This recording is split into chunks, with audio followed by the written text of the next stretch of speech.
positions are going to be position 1, so we raise our leg completely without pressing the pedal.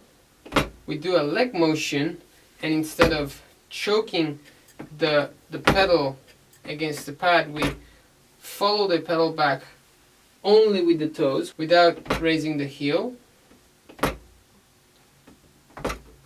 And then from there we will do the tap going back to position 1.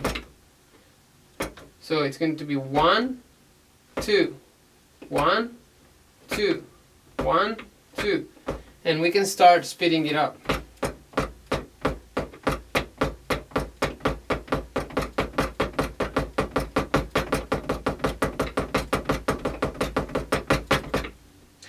Let's make sure we don't have a shuffle kind of feeling,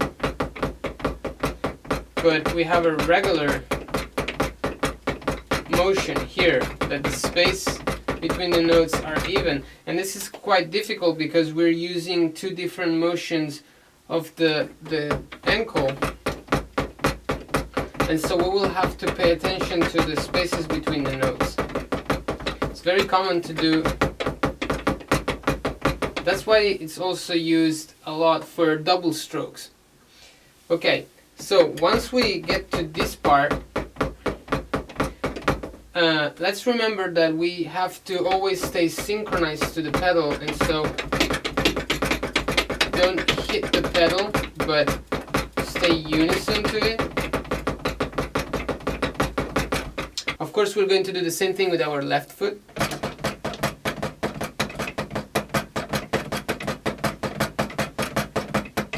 And then we can put the spring back on and start working on the pedal with the spring, which of course it's going to be very different because the spring will require us to have a constant motion. So we will have to adapt the motion to the needs of the spring. So we won't be able to go slower than what the spring requires us. So if it's too fast or too slow, you want to adjust the settings of the spring. So we will have to follow the spring and adapt to the spring, and then in time speed it up. And as you can see, with a very little effort from the leg motion, you can obtain a decent speed, a pretty good speed from this technique. So basically what's happening is that I play one stroke on the down stroke and one stroke on the up stroke. So with one motion of the leg, I'm playing two strokes. So let's make sure that we really stay unison to the pedal.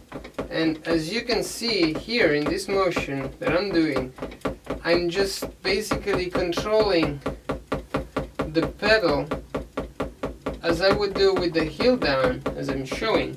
So the pedal motion doesn't change.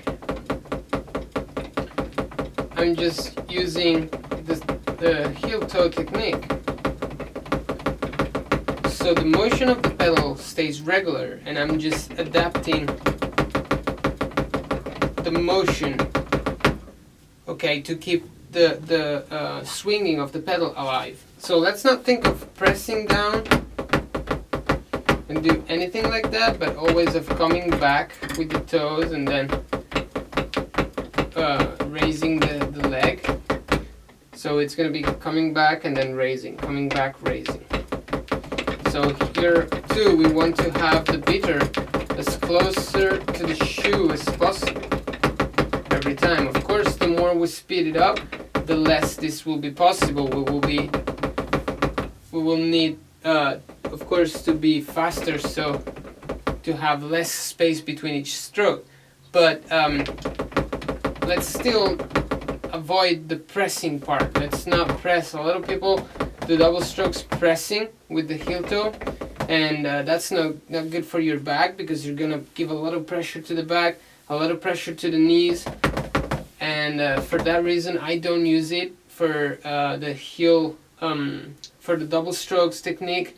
I prefer using the slide technique, which I'm going to talk about in another episode. This is also great for singles. You can alternate singles, so it's going to be heel, heel, toe, toe. So for example,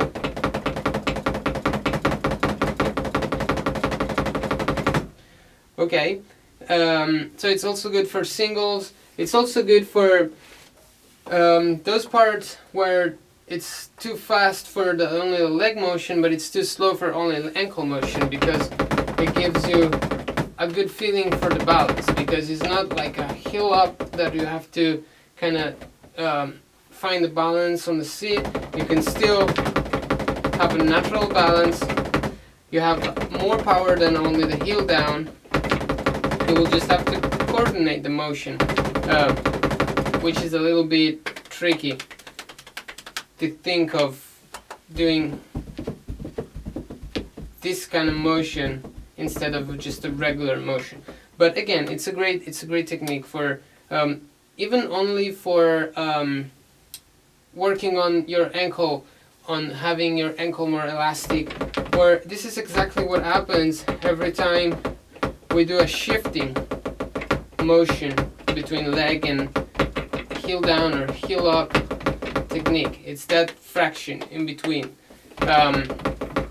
So it's a really great workout, and it's a great technique to use for drumming.